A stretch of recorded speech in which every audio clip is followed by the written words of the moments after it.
So there we go. Okay, not a problem. Bruce, you there? Yep. Okay, boys and girls, I want to thank everybody for coming on this morning. I think we're going to have a lot of good time here today and a lot of great questions.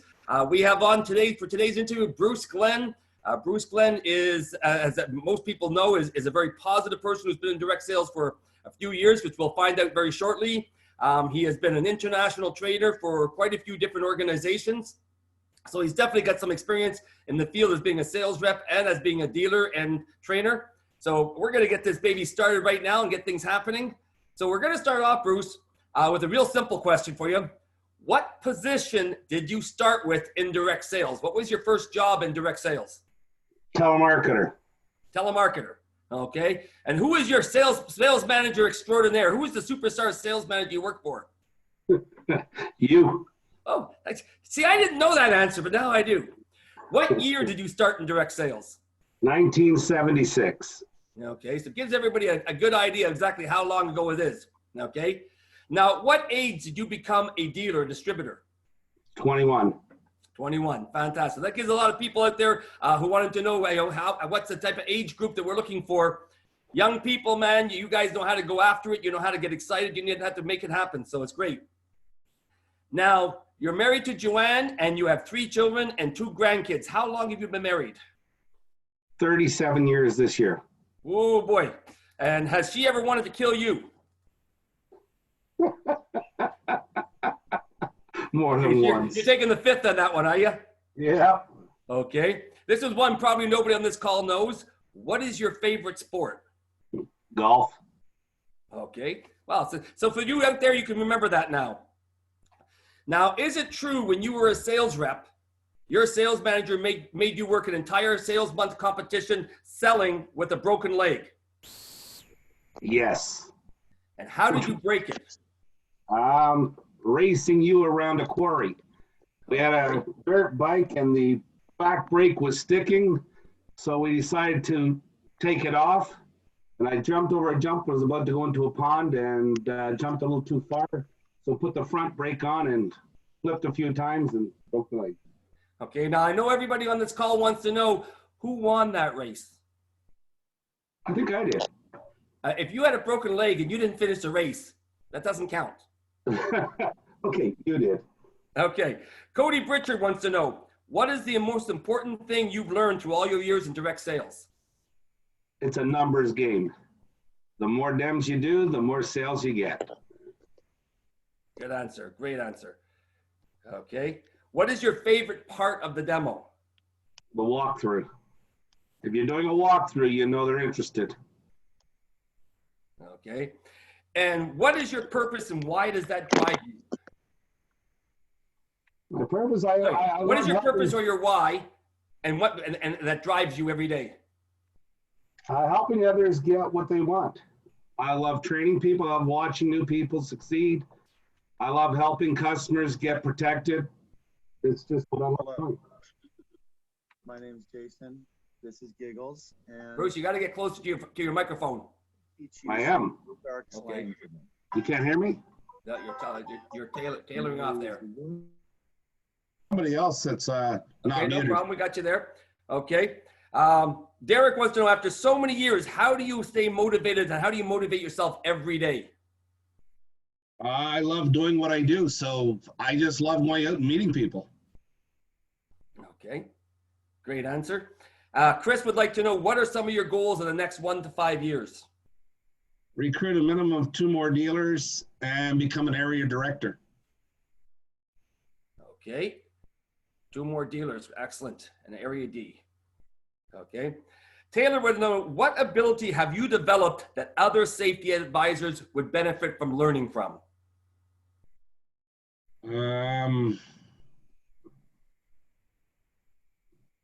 To keep going even when times are tough.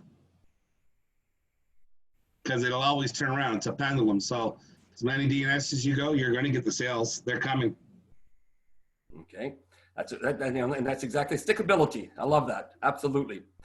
What is your most memorable protection and why? Customer I installed a couple months ago. I put the system in on a Saturday, and on Tuesday morning I was in Joel's office doing a training watched him doing training, and her alarms went off, and I watched it and called her. I said, you know, your alarms are going off, and it's gone from your bedroom. Now it's in the living room. Wait a minute, it just went into your son's room. Have you called the fire department? And she said, no, he's on his way back to the house. I said, call the fire department, lady. And watched it go through the house, and they got out there and was able to save it. And she called me. She goes, you know something? You could already put me in there for an award because, hey, that thing already paid for itself. Because nobody was home. If they didn't know, they didn't have our system, she would have lost her house. Fantastic. That's awesome, man. That's a true memory. There's no question about that. When you're having a bad day, as we all do, we all have bad days. We all have those days where just things don't seem to go our way. What do you do to lift your spirits? Go on a demo. Demo, the reason why I love golf so much is when I'm on the golf course, I can't think about anything else. When I'm on a demo, I'm concentrating on the customer, so I can't think about anything else. It's my escape. Good question. Good answer and good question. Excellent. Awesome. Now, who is someone you would want to go on a ride along with and why? There's actually two people, Taylor and Michael Wynn. Taylor, because I've never seen it, but I know she's got a high closing average. And Michael Wynn, because I've already seen him once when we first started. And I'd love to go see his demo again to see how it's improved. Super, super, super. Okay, a similar question to some of the other questions, but Sue would like to know, what goes through your mind when you do 3 DNSs in a row? I'm going to sell the next 3 in a row. Back to that numbers game, eh? That's it. It's always going to pay me back. I always have. Excellent. Great. So it's all about the numbers. No question about that. Okay, which do you like better, the book or the iPad demo, and why? The iPad demo. Because 2 things. One, the customer's not watching to see how many more pages I'm going to flip. And I find it goes a lot quicker and smoother. Okay. It's what you're used to. Okay, so how long did it take you to get used to the iPad demo? Oh, about 3-4 days. Okay. Fantastic. Fred would like to know, what tie downs and committing questions do you like to use in your demo before the close, before you get to the close? Tie downs and committing. Wow, there's a lot. My favorite is when the walkthrough is, folks, these aren't cheap, but if they saved your life one time, what's that worth to you?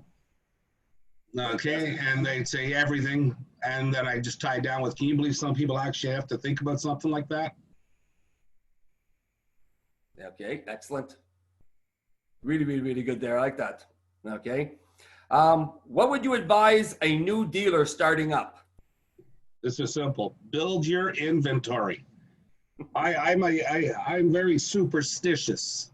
I don't run out of anything, and the reason why is I got a feeling if you ain't got the stock in your stock room, your sales are going to drop, only because the sales god said, hey, you sell this, you ain't got nothing to show tomorrow. So I always make sure I have plenty of stock. If you got it, it's easier to empty it. Absolutely. That's awesome. Now, you've been an international sales trainer. How many countries have you trained or sold in? 22. And can you name them?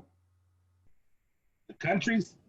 Yep. United States, New Zealand, Australia, Germany, Norway, Denmark, Sweden, Egypt, Israel, Palestine, France, Serbia, Finland, England, Scotland, Jordan, Tunisia, Turkey, Romania, Spain, and Netherlands. Fantastic. It's kind of funny because still good. You don't got Alzheimer's yet. Okay, what is your mental approach as you walk up to a house for a demo? What's going through your mind? Do the best demo possible. Okay, not a problem. What type of demo do you positively prejudge? What is your ideal demo when you get in there? You're all of a sudden all of the lights are starting to ring and go, wow. The warm up when they're talking to you and they're smiling, and sometimes you're talking about something that has nothing to do with the business, and just they're just getting to know the people. Okay. Well, there's a lot of questions here that have to do with attitude. So obviously everybody's really, loves your attitude, loves your positive spirit and the energy that you use. So Brandon would like to know, what was your most difficult stretch to go through and how did you get through it? I took a vacation for a week years ago. And when I came back, I went 14 DNSs in a row. So my boss came out and watched my demo, and I was expecting him to tell me all the things I was doing wrong. And he said, that's the very best demo I had ever seen in my life. And I'm sitting there going, wait a second, we got a problem there. He goes, only one problem. I said, what's that? He goes, you don't shut up. I said, what? He goes, the customer goes, you got to think about it. And I slammed the objection. They go, oh, but I can't afford it. And I slammed, and I was just winning all the little battles, but losing the war. So he says, sit back and relax in closing. When you ask a closing question, and it's so true, shut up. Wait for that answer. They'll talk themselves right into it. A lot of times customers are talking to each other, and he says, well, sweetheart, what do you think? And the salesman actually thinks it's an objection. No, he hasn't said anything yet. So then he jumps in and says, oh, I'll do this for you, and then I'll do that for you. Well, before you know it, he's got an empty gun, and they got a full gun full of bullets. You can't cover it. So relax. The customers will talk themselves until they finish talking. Don't say anything, because they're discussing with each other how they're going to pay for it. Okay. As soon as I did that, I went the next 9 customers in a row, and they all bought. So then I went back to normal. Some did, some didn't, but that was just part of it. Fantastic. Good stuff. From Michelle, when you go to a home and they say, I'm not buying anything, how do you handle it? And has anyone who ever said that bought? Yes. In fact, I had a customer I was field training in Massachusetts, and never forget it, because when we got to the door, her husband, they were sitting in their garage. And she goes, I'm not buying anything. I said, I'll make you a deal. She goes, what's that? I said, if you promise, and you got to promise now, you're not going to buy, I promise not to sell you. The next question of her mouth was, how long is this going to take? And I said, not a minute longer than you wanted to. In fact, if I start boring you, you got to promise me one thing. And she said, what's that? I said, you're going to kick me out. She goes, fair enough. Well, when we went into the house, I started explaining the booklet, and her daughter asked me a question and says, you shut up, he's going to be out of here in a few minutes. Well, at the end of the presentation, we finished, we talked about the price, and she goes to her husband, go get my checkbook. And he said, I thought you weren't buying anything. Well, she goes, it's my birthday next week. And bought it, wrote me a check. Absolutely. And that's perfect answer. And this next question is very, very similar to that. With all of your experience, and you've got 44 years of experience, with all of your experience, by now, you should be able to tell a sale within the first 10 minutes, right? Nope. What do you mean, no? Yeah, After 44 years, you haven't got it down pat yet? No. I've sold more customers. In fact, the one thing that's made me such a persistent person is how many customers I've sold who I didn't think were going to buy, but being a professional, I did the demonstration anyways, and at the end, they bought. And you just sit there and go, okay. And I couldn't tell you what was the one thing that made them buy without doing the full presentation. You don't know what part of your presentation is going to turn that customer on. So if you do the whole demonstration every single time, your closing average is going to be a lot higher. The biggest mistake salespeople make is if they get that no at the door and they don't do the best demonstration they can. They do a weaker presentation and it becomes a self-fulfilling prophecy. It doesn't happen. But if you do the best demo you can every single time, I take it as a challenge if they said that at the door. And the reason why they're saying at the door, they know if you get in and do that demo, they're going to buy.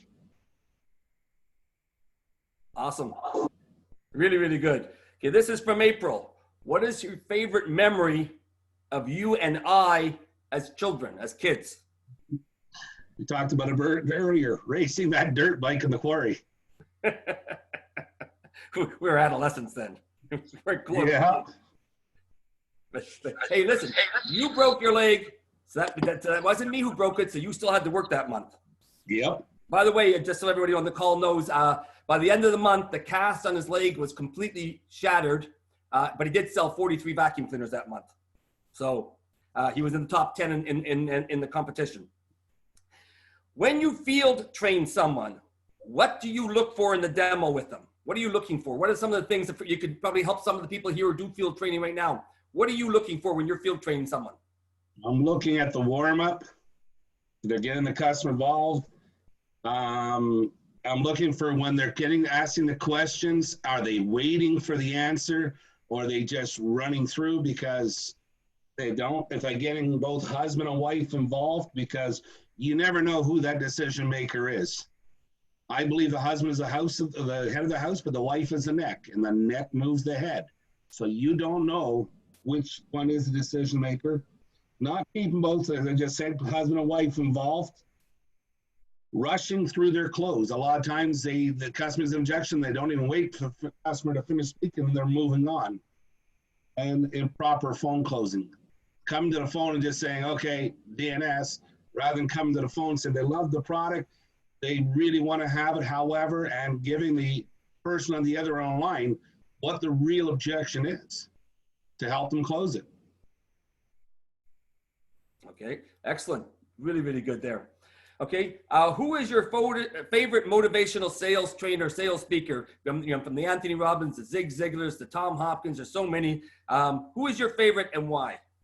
Zig Ziglar. Because he believes help enough other people get what they want and you will get what you want. People don't buy what they need, they buy what they want. So our job is to get them to want it by showing them the benefits in the product. And a lot of his stuff comes from J. Douglas Edwards, and I love J. Douglas Edwards as well. Okay, fantastic. Now, what is your favorite, from April, what is your favorite close? Can't afford it. That's favorite objection, because I just, well, folks, if you could afford it, you'd get it, right? Yeah. Well, if your boss came to you tomorrow and he says, we're going through tough times, we got to lower your pay $1 an hour. Would you quit or would you stay? 99% of people are going to say they're going to stay. Well, if he says, because you're staying, we want your family to be protected. Okay, so we're going to give you a free OmniShield system for your house. And once it gets taken care of, we're going to give you your $1 an hour back. Would you be happy? 90% of people say yes. Okay, well, then let's lower your pay and make you happy. Yeah, it's really, really good. Very, very, very good. I like that. Okay, now everybody has a lot of work with new safety advisors, and there's so much you can work with new safety advisors. But for experienced safety advisors, people have been on the road for a while, what advice would you give them to take them to the next level? Attend every meeting, to every workshop, these calls. You don't know who you're going to learn from. In sales meetings, pay attention, take a pen and paper, always have a pen and paper in the sales meeting, because half the stuff you're going to learn is from the new people. You've already learned the stuff from the people that have been around, but the new people come and give you new and better ways of saying the exact same thing, and you're, wow, that sounds better than the way I'm doing it. So you'll start using it, and before you know it, your closing average is going up. Fantastic. Really, really good. Okay. Now, being in direct sales since 1976, how has joining OmniShield made a difference for you? OmniShield is the most professional organization I've ever worked with. The people, even our group, everybody wants to help everybody. Where before, you didn't get that in the other companies I worked with. There wasn't as much sharing as we do. And everybody here genuinely cares about the other person. So it really makes you feel good. The products, nothing feels better. In fact, as much as I hate, because I'm in a lot of my customer systems, I got a buzz from my phone that just drives you nuts. The other day, 3 of them went off. I called all 3 customers right away, and they all thanked me for calling them. I mean, you never had that before. And they go, thanks for checking in, but this is, I had a little leak here, or I had this, and it's all taken care of. I love your system. That is something you really, makes you feel good. Excellent. Really, really like that. Okay, now here's from Tom. Is there any particular day that seemed like the longest day in your life? Maybe a trip back from a meeting, perhaps? Uh, yeah. Coming back from Istanbul one time, I was on the plane. They took us off the plane. They said there's a storm in Paris, so we got to sit here. I said, okay. Well, we sat there for 45 minutes. I only had a 45-minute connection. So I said, well, to the stewardess, I'm going to go down and get my luggage. I'll come back tomorrow. Well, on my way out of the plane, she says, oh, no, we're going now. I said, yeah, but I'm not going to make my connection. She said, oh, yes, you are. She goes, if we can't land, they can't take off. Well, that makes sense. Well, when I got there, the gate I was leaving on my next plane was right next to the gate I landed in. And there was no plane there, nor was there anybody waiting for it. So we ended up getting into this little hall, stood in line from 1 o'clock or 10 past 1, my flight was leaving at 1, till 9 o'clock at night. 8 hours in that line, finally get to the desk, and the lady says, you missed your flight. I said, I figured that out 8 hours ago. She goes, okay, well, here's a voucher, but you have to use it in the airport. Okay. I said, well, what about an overnight bag? They weren't giving them to people. Finally, I got one. I told people ever behind me, make sure you get one of these. That lady wasn't happy. Well, me and another guy from Toronto went to the thing. We got a 50-euro thing, but hey, we were tired. So we went to the cafeteria, got a sandwich, went out for the bus. Well, I speak English and French. I'm reading the sign. Last bus, 9 o'clock. Well, it's 9:15. I'm a little upset, so I started telling every Frenchman what I thought. Finally, one guy said, well, don't worry, there's another bus at 10:30 upstairs. I said, well, in that case, you guys should give us another voucher so we can get something real to eat.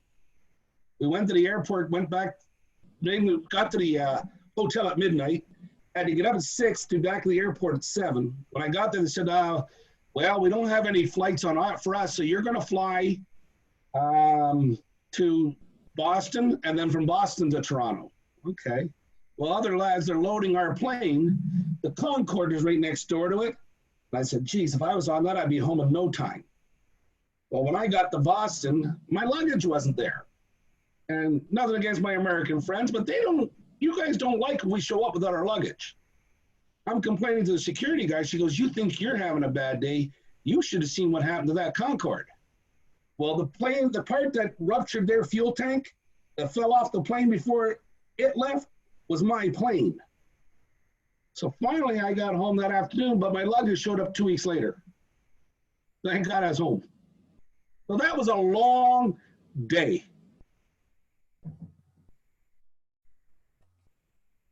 You finished? Yeah. Okay, well, you gotta let me know. I'm not sure where you're doing that. That's excellent. Well, that certainly sounds like a long day. No question about that. Okay. What is your favorite vacation spot and why? Punta Cana or Mayan Riviera. But I love them both.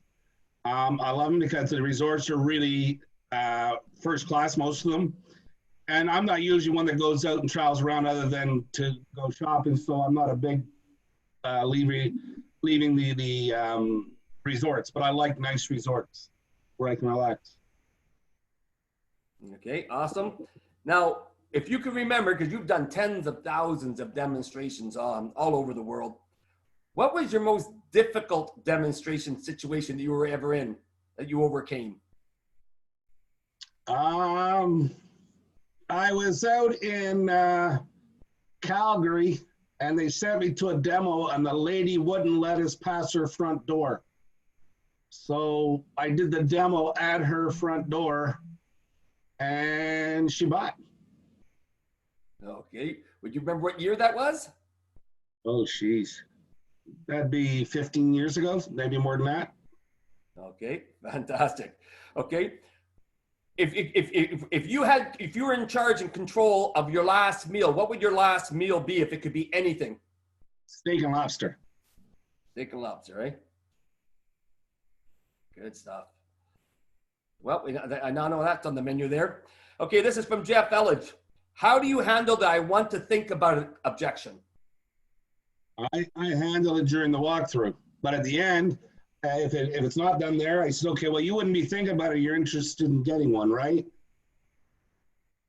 Yep. Okay, getting this protection for your family. So the question I got to ask you, the alarms you have presently in your home, do you feel protected? Nope. Okay. With the alarms, the OmniShield, with the OmniShield in your home, would you feel protected? Definitely. But yeah, absolutely. You know that's going to happen, right? Yeah. So if you're ever going to have protection for your family, when do you think would be the best time to have it? Before or after a fire? Before. Exactly. So did you want to just write me a check or take advantage of our monthly family investment program? I'll write you a check. Okay, perfect. Good job. Yeah, this one here is probably one that a lot of people want to know. And a lot of people in this call may or may not be aware of, but Bruce has a very high average of getting water sensors in customers' homes. I don't mean not only the free water sensors where we give one free water sensor for every 2 heart sensors, but I mean getting customers to buy the extra water sensors that they need. So maybe they're going to get 6 free, but they need 8 or 9, and he gets them to buy the extra 2 or 3. So Bruce, also from Jeff Elledge, what is your secret to getting big water sensor numbers? When we're going through the house, I'll give them examples of customers that have had water leaks. Plus, I have, again, the advantage of having some of my customers on my phone. I could actually show them some of the notifications from customers. And I said, they come in the darndest spots, you know, and I talk about the one customer that didn't put it in their house, or we put it in the house on the wife's side of the vanity, but not on the husband's. And they had a water leak that came right through the ceiling, cost them quite a few $1,000s to replace it from their insurance. So, I mean, if you've had a water leak, when do you want to know about it? Right away, before it causes major damage. Okay, so if we can just go back to the very beginning, that one of the first lines you said when the customers, I want to think about it, and Mike just pointed out, which is awesome. What's that line again, Bruce? You wouldn't be thinking about it unless you're generally interested in protecting your family, right? Absolutely. Again, a tie down committing question all at once, and it's done. And the more you can get that done in the demo, I think that, you know, would definitely be a big advantage, wouldn't it? Yep. Okay. Also from April, she wants to know, what's your favorite memory of you and I as adults? I don't think we're adults yet, but some of the wine tours in New Zealand. they started out as tours. They didn't finish as tours. The girls were driving. Okay, not a problem. Now, this is similar to a previous question, but maybe a little bit more in depth. You do a lot of ride-alongs, okay? What are the top 5 things that safety advisors screw up on that you notice? Well, that's the 5 things I covered earlier, which is no warm-up, when they should take some more time to get to know the people a little bit when they first get in.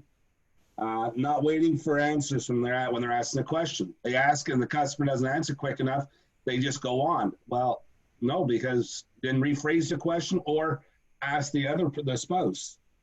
Not keeping both husband and wife involved. If the wife's gotten all the excitement, they're leaving him out. You don't know who that decision maker is. Rushing through the close. They don't practice closing enough in the office, or they're just afraid, and the customer's not 100%, so they sit there and go, I'll just run through this. No, take your time. And then improper phone close. You've got to come, if you're going to phone close, the worst part is, DNS, well, why? You're not giving your boss anything to work with. So, hey, let's put it this way. They've already paid for the demo. They paid for the gift. You'd be surprised how many times. In fact, I remember one time in a demo, and the manager was 18 years old, been in the business 2 years. I'd been in the business 25 or 30 years at the time. And I'll never forget calling him up, and his name was Marco. And I didn't understand why this lady wasn't buying. And I said, Marco, I've done everything. I've done everything I had to do. And I told him through the whole thing. I said, but you know something? No, I did show her everything. No, here, you talk to her. And within 30 seconds of him talking to her, she goes, well, I'll give him a check. I'm like, what? When I went back to the office, I said, what did you say? He goes, nothing. I just said, hey, did you understand the savings he's giving you today? She says, really? So just by hearing it from him, what I'd already said backed up what I said. And she bought. So you don't know. A lot of times you're playing a game of chess and you're in the game, so you don't see the moves. Where when you talk to the manager, by basing the objection, they know what to say, and they feel a lot more confident in saying it. They can say something you might have missed. Okay, that's awesome. Now, when you do a demo, it looks like you've done it your entire life. So what advice would you give a safety advisor to get to the point where they're like yourself, and they're very comfortable with the demo, and they seem to have all the answers, because you always seem to have all the answers? What advice would you give to safety advisors to do that? Do as many demos as you can. The more you do it, let's face it, one of the greatest hockey players ever was Wayne Gretzky, but he was playing on 3 teams at one time when he was young. Tiger Woods played so much golf. He loved the game so much. His father had to say, get your homework done before you go play. You know, the more you do, the more closing you're going to get, the more fun it becomes. It's a game. Have fun when you're in people's homes. Okay, that's awesome. You're consistently always one of the top salespeople. It didn't matter whether it was vacuum cleaners. It didn't matter whether it's OmniShield. It didn't matter where you went. It didn't matter which country you went into. What do you think is the key to your consistency? Loving what I do. Really love helping people and seeing the results. Okay. And so if you were to give us some advice again to new safety advisors, even experienced safety advisors, for them, I mean, because you see safety advisors and you see people's names where 1 month they're in the top 10, and then the next month you don't even hear about them at all. And then maybe 2 or 3 months later, they might pop up and then they seem to fall off. What advice would you give them so someone can consistently be in the top, in the best of the best? Love winning, and don't look at your bank account, because here's the biggest problem. A lot of guys, they have a big check. They go, oh, okay, I can sit there for the next 2 weeks and take it easy.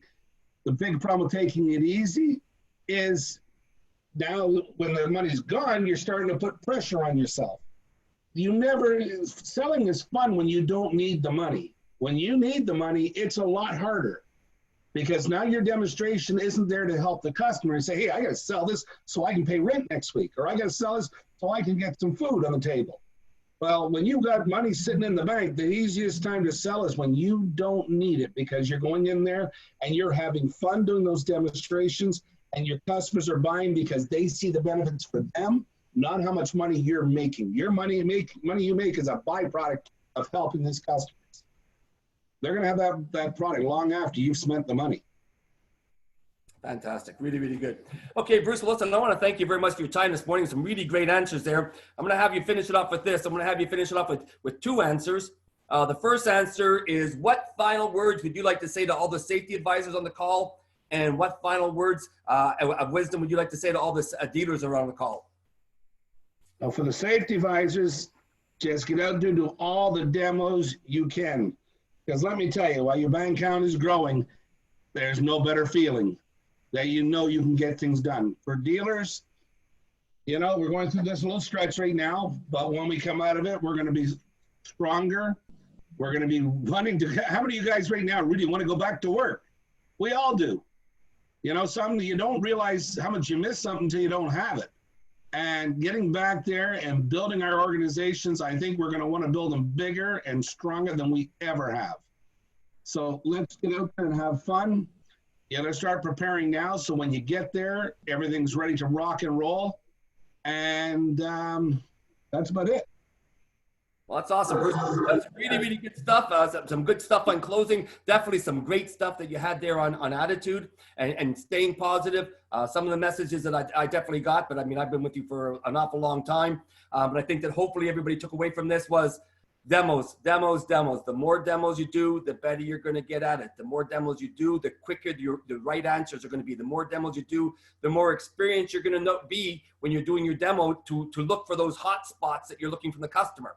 You know, right from the very, very beginning. So that all makes an absolute big difference. That's awesome. So we're rocking and rolling, boys and girls. It's real important that everybody keeps doing as much as they possibly can to train yourself, keep yourself sharp, keep yourself ready. So when this is all over, everybody can really take advantage of things, because we got so many things that are happening.